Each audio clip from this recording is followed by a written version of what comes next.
లక్ష్మీ నరసింహుని కళ్యాణము చూతమురారండి.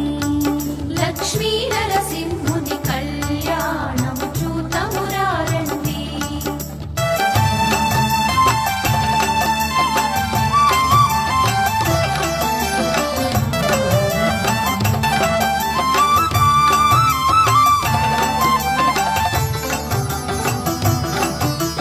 సృష్టి స్థితి లయకారుడు తానై కారుడు తానై సకల చరాచర జీవము తానై జీవము తానై సృష్టి స్థితి లయకారుడు తానై సకల చరాచర జీవము తానై అలవట